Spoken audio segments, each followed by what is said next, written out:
Hello, gang, and welcome to Inside Iceland This week, your update on happenings and stories from the land of fire and ice. I'm John, and on the lips of Icelanders this week, a big lottery wing, more food safety recalls, Black Beach plane wreck pilot returns to Iceland after 50 years, an update on this week's crime, moral support for the elderly and young in greater demand, culture wars live on Icelandic TV, the Squid Game's creator is coming to Reykjavik, Grindavik and the volcano latest.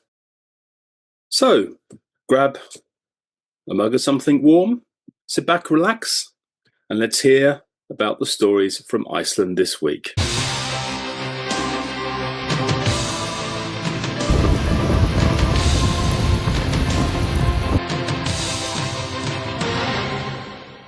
Welcome! Someone in Iceland has just got a lot richer. Only one lucky person matched all the numbers in this week's national lottery draw, winning more than 83 million kroner. That's about 600,000 US dollars. That's a huge prize for the lottery in Iceland. Those who match the bonus prize will take home over 930,000 kroner. So, congratulations to the winners, and mine's a gin and tonic. The Icelandic Food and Veterinary Authority has announced a recall of fresh chicken products due to possible salmonella contamination. The products have been taken off shop shelves as a precaution.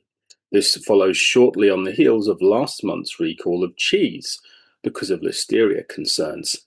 Also in the headlines this week was Irish beef being labelled as Icelandic. These recent incidents have raised questions about the reliability of the produce being sold in Iceland's supermarkets.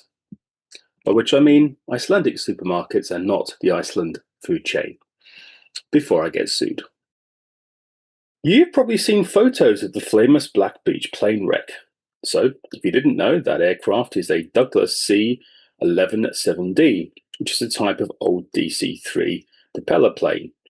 This week, its original pilot, US Navy aviator Gregory Fletcher, is coming back to Iceland for the first time in 50 years. Fletcher was forced to make an emergency landing on the beach in 1973, but by doing so, he saved the lives of everyone on board. He says it's amazing to see that the wreck is now a major tourist attraction, mostly thanks to Justin Bieber. Fletcher will visit the site with American aviation journalist Christine Negroni, who is writing about the incident for her new book. Police in the capital area have been busy. There was a large-scale assault in the east of Reykjavik, but the suspects fled. In Kopovor, a fight broke out outside a nightclub, and several people were involved. 2 men were arrested after allegedly participating in a break-in in downtown Reykjavik, and a 16-year-old boy is suspected of setting fire to an apartment, and he's been admitted to a treatment home. Meanwhile, in the northeast of Iceland, special forces nonetheless supported local police. 3 men have been released from custody, but 2 remain in cells after an injured man was found outdoors around dinner time. His injuries appeared to be the result of a severe assault. All 5 men were taken to police cells in Akureyri, suspected of involvement in the case. The Icelandic Red Cross says its helpline for older people is busier than ever, with callers reporting loneliness. Sandra Björk, who runs the service, says many older Icelanders hesitate to discuss mental issues with family, but they do feel comfortable calling 1717, the free phone helpline number, anonymously. She's urging for more volunteers to staff the 24-hour line, which is currently equipped with about 80 trained helpers. At the younger end of society, taking one's own life has become the most common cause of death for both young Icelandic men and women. Historically, more men than women were impacted, but the gender difference is beginning to gain.